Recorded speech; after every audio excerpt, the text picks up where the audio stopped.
High command ಮಾತಿಗೆ ನಾವೆಲ್ಲರೂ ಕೂಡ ಬದ್ಧ ಅಂತ ಡಿಕೆ ಶಿವಕುಮಾರ್ ಅವರು ಹೇಳಿದ್ದಾರೆ. ಸಿಎಂಗೆ ಪಕ್ಷ ಏನ್ ಹೇಳಿದೆಯೋ ಅದಕ್ಕೂ ನಾನು ಬದ್ಧ. ಉಪಮುಖ್ಯಮಂತ್ರಿ ಡಿಕೆ ಶಿವಕುಮಾರ್ ಅವರ ಮಾತಿದು. ಕೊಟ್ಟ ಮಾತನ್ನ ಡಿಕೆ ಶಿವಕುಮಾರ್ ನೆನಪಿಸುವ ಕೆಲಸವನ್ನ ಮಾಡಿದ್ರ ಅನ್ನೋದನ್ನ ನಾವು ಸೂಕ್ಷ್ಮವಾಗಿ ಅರ್ಥ ಮಾಡ್ಕೋಬೇಕಿಲ್ಲಿ. ಸಿದ್ದರಾಮಯ್ಯ 5 ವರ್ಷ ಸಿಎಂ ಆಗಿರಲ್ಲ ಅಂತ ನಾನು ಹೇಳಿಲ್ಲ. ಆದ್ರೆ ಸಿದ್ದರಾಮಯ್ಯ ಅವರೇ ನಾನು 5 ವರ್ಷ ಸಿಎಂ ಅಂತ ಹೇಳ್ತಿದ್ದಾರೆ. ದೊಡ್ಡವರು ಹೇಳಿದ್ದನ್ನ ಚಿಕ್ಕೋರು ಕೇಳಬೇಕಲ್ವಾ? ಸಂಪುಟ ಪುನರಚನೆ ಮಾಡಿ ಅಂತ ನಾನು ಹೇಳಿಲ್ಲ. ಆದ್ರೆ ಅವರೇ ಸಂಪುಟ ಪುನರಚನೆ ಮಾಡ್ತೀನಿ ಅಂತಂದಿದ್ದಾರೆ. ಹೈಕಮಾಂಡ್ ಮಾತಿಗೆ ನಾವೆಲ್ಲರೂ ಕೂಡ ಬದ್ಧರಾಗಿರಬೇಕು. ಈ ಮೂಲಕ ಸಿದ್ದರಾಮಯ್ಯ ಅವರಿಗೆ ಈ ಹಿಂದೆ ಏನು ಮಾತುಕತೆ ಆಗಿತ್ತು ಅನ್ನೋದನ್ನ ಡಿಕೆ ಶಿವಕುಮಾರ್ ನೆನಪಿಸಿ ಕೊಟ್ರ ಅನ್ನುವಂಥದ್ದು ಈಗ ಪ್ರಶ್ನೆ ಆಗಿದೆ.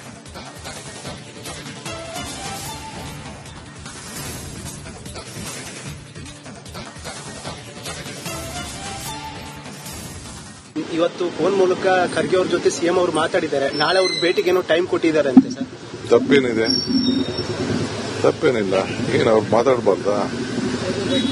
ಒಬ್ಬ ಮುಖ್ಯಮಂತ್ರಿಗಳು ಎಐಸಿಸಿ ಅಧ್ಯಕ್ಷ ಹತ್ರ ಏನಾದ್ರು ಮಾತಾಡಬೇಕು ಅಂದ್ರೆ ಮಾತಾಡ್ತಾರೆ. ತಪ್ಪೇನಿಲ್ಲ. ಇವಾಗ ಸಾಕಷ್ಟು ಗೊಂದಲ ಕ್ರಿಯೇಟ್ ಆಗಿದೆ. ಯಾವ ಗೊಂದಲನೂ ಇಲ್ಲ, ಏನಿಲ್ಲ. ಗೊಂದಲ ಆಗಿರೋದು ನಿಮ್ಗೆ. ನನಗೂ ಗೊಂದಲ ಇಲ್ಲ, ಮುಖ್ಯಮಂತ್ರಿಗೂ ಗೊಂದಲ ಇಲ್ಲ. ಮುಖ್ಯಮಂತ್ರಿಗೆ ಏನ್ ಹೇಳಿದ್ದಾರೆ ಅದಕ್ಕೆ ನಾವೆಲ್ಲ ಬದ್ಧ ಅಂತ ಹೇಳಿದೀವಿ. ಎಐಸಿಸಿ ಅವ್ರು ಏನ್ ಹೇಳ್ತಾರೆ ಅದಕ್ಕೆ ನಾವೆಲ್ಲ ಬದ್ಧ ಅಂತ ಹೇಳಿದೀವಿ ಅಷ್ಟೇ. ಏನ್ ಗೊಂದಲ? ನುಡಿದಂತೆ ಸಿಎಂ ಅವರು ನಡ್ಕೊಳ್ತಾ ಇದಾರ ಅಂತ ಸರ್. ಅವ್ರಿಗೆ ಏನೇನ್ ಬೇಕು ಎಲ್ಲ ಅವರೇ ಹೇಳಿದಾರಲ್ರಿ.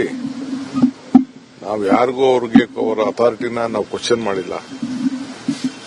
ನಾವ್ ಯಾವತ್ತೂ ಕ್ವಶನ್ ಮಾಡಿಲ್ಲ. ನೀವು ರೀಶಫಲ್ ಮಾಡಿ ಅಂತ ನಾವ್ ಯಾವತ್ತೂ ಹೇಳಿಲ್ಲ. ರೀಶಫಲ್ ಮಾಡ್ತೀವಿ ಅಂತ ಅವ್ರಿಗಿರುವಂತ ಅಥಾರಿಟಿ ಹೇಳಿದ್ದಾರೆ. ನೀವು 5 ವರ್ಷ ಇರಲ್ಲ ಅಂತ ನಾವ್ ಯಾರು ಹೇಳಿಲ್ಲ. ನಾನು 5 ವರ್ಷ ಇರ್ತೀನಿ ಅಂತ ಹೇಳಿದ್ದಾರೆ. ದೊಡ್ಡವರು ಹೇಳಿದ್ಮೇಲೆ ನಾವೆಲ್ಲ ಚಿಕ್ಕವರು ಅವ್ರ ಮಾತನ್ನ ಕೇಳ್ಕೊಂಡು ಗೌರವದಿಂದ ನಮ್ರತೆಯಿಂದ ನಾವೆಲ್ಲ ಇರಬೇಕು. ಸಂಪುಟ ಪುನಾರಚನೆ ಮಾಡೋದು ನಿಮ್ಗೆ ಇಷ್ಟ ಇದೆಯಾ ಇಲ್ವಾ ಸರ್? ಸುಮ್ಮನೆ ಏನೇನೋ ಸ್ಪೆಕ್ಯುಲೇಷನ್ಸ್ ಎಲ್ಲ ಮಾಡಕ್ ಹೋಗ್ಬೇಡಿ. ನಾನು ಮೊನ್ನೆ ತಾನೇ ಅವ್ರನ್ನ ಡೆಲ್ಲಿಯಲ್ಲಿ ಭೇಟಿ ಮಾಡಿ ಬಂದಿದ್ದೀನಿ. ಕಾಂಗ್ರೆಸ್ ಪಕ್ಷಕ್ಕೆ ಯಾವಾಗೆಲ್ಲ ಹಿರಿಯರ ಸಲಹೆ ಅವಶ್ಯಕತೆ ಇದೆ, ಮಾರ್ಗದರ್ಶನ ಅವಶ್ಯಕತೆ ಇದೆ, ಖಂಡಿತ ಭೇಟಿ ಮಾಡಿ. ನೋಡಿ, ಡಿಕೆ ಶಿವಕುಮಾರ್ ಅವರ ಮಾತನ್ನ ಯಾವ ರೀತಿ ಅರ್ಥ ಮಾಡ್ಕೊಳ್ತಾರೆ ಅನ್ನೋದು ಇಲ್ಲಿ ಮುಖ್ಯ ಆಗುತ್ತೆ. ಬಸವರಾಜ್, ಡಿಕೆ ಶಿವಕುಮಾರ್ ಅವರು ಹೇಳ್ತಾ ಇದ್ರು ಸಂಪುಟ ಪುನರ್ರಚನೆ ಮಾಡಿ ಅಂತ ನಾವು ಹೇಳಿಲ್ಲ, ಸಿದ್ದರಾಮಯ್ಯ ಅವರು ಮಾಡ್ತಾ ಇದ್ದಾರೆ. ನೀವು 5 ವರ್ಷ ಸಿಎಂ ಇರಲ್ಲ ಅಂತ ನಾವು ಹೇಳಿಲ್ಲ, 5 ವರ್ಷ ನಾನೇ ಇರ್ತೀನಿ ಅಂತ ಸಿದ್ದರಾಮಯ್ಯ ಅವರು ಹೇಳ್ತಾ ಇದ್ದಾರೆ. ದೊಡ್ಡವರು ಹೇಳೋದನ್ನ ಚಿಕ್ಕವರು ಕೇಳ್ಕೊಂಡು ಹೋಗ್ಬೇಕು, ಅದನ್ನ ನಾವು ಮಾಡ್ತೀವಿ ಅಂತ ಹೇಳಿರುವ ಹಿಂದೆ ಸಾವಿರ ಅರ್ಥಗಳು ಈಗ ಮುಂದೆ ಬರ್ತಾ ಇದೆ. ಡಿಕೆ ಶಿವಕುಮಾರ್ ಅವರು ಇನ್ನೊಂದು ಪ್ರಶ್ನೆಯನ್ನ ಎದುರಿಸಲಿಲ್ಲ. ನಿಮಗೆ ಸಂಪುಟ ಪುನರಚನೆ ಮಾಡೋದಕ್ಕೆ ಮನಸ್ಸಿದೆಯಾ ಇಲ್ವಾ, ಅದನ್ನ ಸ್ವಾಗತಿಸ್ತೀರಾ ಇಲ್ವಾ ಅಂತಂದ್ರೆ ಅವ್ರು ಅದಕ್ಕೆ ಉತ್ತರ ಕೊಡ್ಲಿಲ್ಲ, ಸುಮ್ಮನೆ ಹೋಗ್ಬಿಟ್ರು. ಮೌನಂ ಸಮ್ಮತಿ ಲಕ್ಷಣಂ, ಸಾವಿರ ಅರ್ಥ ಕೊಡುತ್ತೆ. ಅದು ನನಗೆ ಇಷ್ಟ ಇಲ್ಲ, ಆದ್ರೂ ಅವ್ರು ಮಾಡ್ತಾ ಇದಾರೆ, ಏನ್ ಮಾಡೋಣ ಅನ್ನೋ ರೀತಿ ಇತ್ತು ಡಿಕೆ ಶಿವಕುಮಾರ್ ಅವ್ರು ಹೋಗ್ತಾ ಇರೋದು. ಏನು ಡಿಕೆ ಶಿವಕುಮಾರ್ ಅವ್ರ ಸ್ಟ್ಯಾಂಡು, ಏನ್ ಮೆಸೇಜ್ ಕೊಡ್ತಿದ್ದಾರೆ ಅವರು?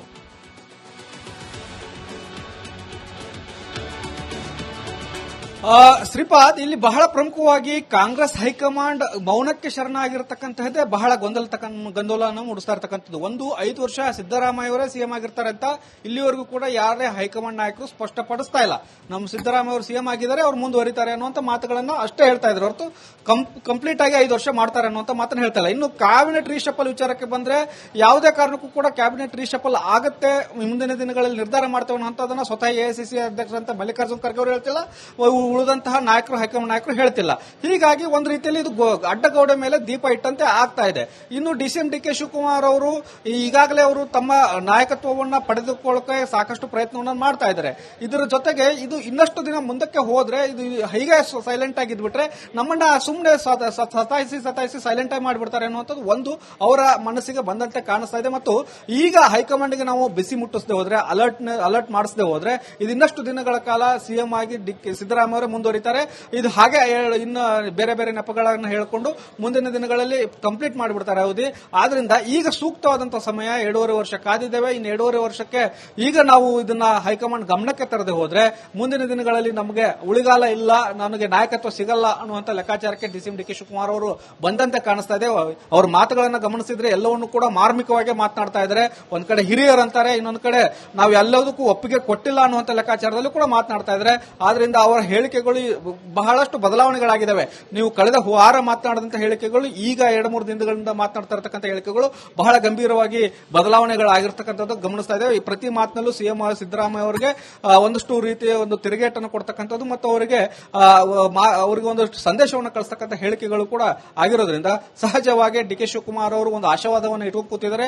ಈ ಆಶಾವಾದ ಈಡೇರದೆ ಹೋದ್ರೆ ಮುಂದಿನ ದಿನಗಳಲ್ಲಿ ನನ್ನ ನಿರ್ಧಾರವನ್ನು ನಾನು ಮಾಡ್ತೇನೆ ಅನ್ನುವಂಥ ಒಂದು ಸಂದೇಶವನ್ನು ಕಾಂಗ್ರೆಸ್ ಹೈಕಮಾಂಡ್ಗೆ ತಿಳಿಸ್ತಾ ಇದ್ದಾರೆ. ಆದರೆ ಕಾಂಗ್ರೆಸ್ ಹೈಕಮಾಂಡ್ ಯಾವ ನಿರ್ಧಾರ ಮಾಡುತ್ತೆ ಮತ್ತು ಯಾವ ರೀತಿಯಾದಂತಹ ಸಂಧಾನ ಸೂತ್ರವನ್ನು ಹೆಣೆಯುತ್ತೆ, ಅಧಿಕಾರ ಹಂಚಿಕೆ ವಿಚಾರ ಆಗಬಹುದು, ಡಿಕೆ ಶಿವಕುಮಾರ್ ಅವರನ್ನ ಸೈಲೆಂಟ್ ಮಾಡುವಂತದ್ದಾಗಬಹುದು ಅಥವಾ ಸಿದ್ದರಾಮಯ್ಯ ಅವರನ್ನ ಅಧಿಕಾರದಿಂದ ಇಳಿಸುವಂತದ್ದಾಗಬಹುದು, ಇವೆಲ್ಲವನ್ನೂ ಕೂಡ ಕ್ರೋಢೀಕರಿಸಿ ಕಾಂಗ್ರೆಸ್ ಹೈಕಮಾಂಡ್ ಯಾವ ರೀತಿಯಾದಂತಹ ಸಿದ್ಧ ಸೂತ್ರವನ್ನು ಹೆಣೆಯುತ್ತೆ ಅನ್ನೋದನ್ನ ಕಾದು ನೋಡಬೇಕಾಗುತ್ತೆ. ಆ ಆಧಾರದ ಮೇಲೆ ರಾಜ್ಯ ಕಾಂಗ್ರೆಸ್ ಭವಿಷ್ಯ ನಿಂತ್ಕೊಂಡಿರ್ತಕ್ಕಂಥದ್ದು. ಶ್ರೀಪಾದ್.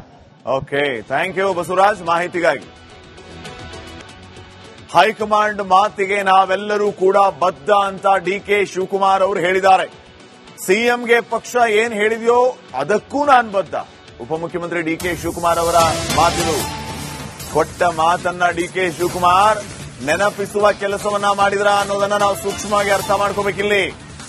ಸಿದ್ದರಾಮಯ್ಯ 5 ವರ್ಷ ಸಿಎಂ ಆಗಿರಲ್ಲ ಅಂತ ನಾನು ಹೇಳಿಲ್ಲ, ಆದ್ರೆ ಸಿದ್ದರಾಮಯ್ಯ ಅವರೇ ನಾನು 5 ವರ್ಷ ಸಿಎಂ ಅಂತ ಹೇಳ್ತಿದ್ದಾರೆ.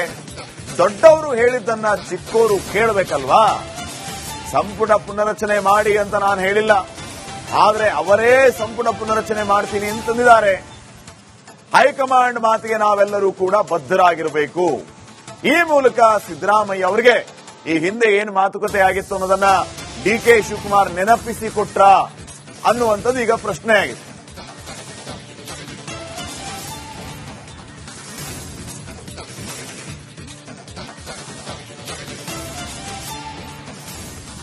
ಇವತ್ತು ಫೋನ್ ಮೂಲಕ ಖರ್ಗೆ ಅವ್ರ ಜೊತೆ ಸಿಎಂ ಅವರು ಮಾತಾಡಿದ್ದಾರೆ. ನಾಳೆ ಅವ್ರ ಭೇಟಿಗೆ ಏನೋ ಟೈಮ್ ಕೊಟ್ಟಿದ್ದಾರೆ ಅಂತೆ ಸರ್. ತಪ್ಪೇನಿದೆ? ತಪ್ಪೇನಿಲ್ಲ. ಏನು ಅವ್ರು ಮಾತಾಡಬಾರ್ದಾ?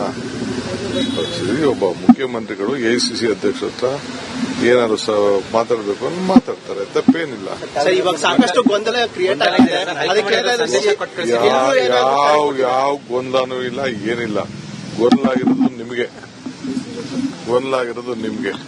ನನಗೂ ಗೊಂದಲ ಇಲ್ಲ, ಮುಖ್ಯಮಂತ್ರಿಗೂ ಗೊಂದಲ ಇಲ್ಲ. ಮುಖ್ಯಮಂತ್ರಿಗೆ ಏನ್ ಹೇಳಿದ್ದಾರೆ ಅದಕ್ಕೆ ನಾವೆಲ್ಲ ಬದ್ಧ ಅಂತ ಹೇಳಿದೀವಿ.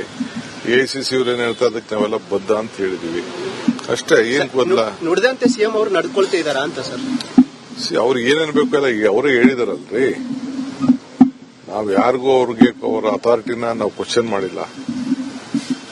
ನಾವ್ ಯಾವತ್ತೂ ಕ್ವಶನ್ ಮಾಡಿಲ್ಲ. ನೀವು ರೀಶಫಲ್ ಮಾಡಿ ಅಂತ ನಾವ್ ಯಾವತ್ತೂ ಹೇಳಿಲ್ಲ. ರಿಫೈಲ್ ಮಾಡ್ತೀವಿ ಅಂತ ಅವ್ರಿಗಿರುವಂತ ಅಥಾರಿಟಿ ಹೇಳಿದ್ದಾರೆ. ನೀವು 5 ವರ್ಷ ಇರಲ್ಲ ಅಂತ ನಾವ್ ಯಾರು ಹೇಳಿಲ್ಲ. ನಾನು 5 ವರ್ಷ ಇರ್ತೀನಿ ಅಂತ ಹೇಳಿದ್ದಾರೆ. ದೊಡ್ಡವರು ಹೇಳಿದ್ಮೇಲೆ ನಾವೆಲ್ಲ ಚಿಕ್ಕವರು ಅವ್ರ ಮಾತನ್ನ ಕೇಳ್ಕೊಂಡು ಗೌರವದಿಂದ ನಮ್ರತೆಯಿಂದ ನಾವೆಲ್ಲ ಇರಬೇಕು. ಸಂಪುಟ ಪುನಾರಚನೆ ಮಾಡೋದು ನಿಮ್ಗೆ ಇಷ್ಟ ಇದೆಯಾ ಇಲ್ವಾ ಸರ್?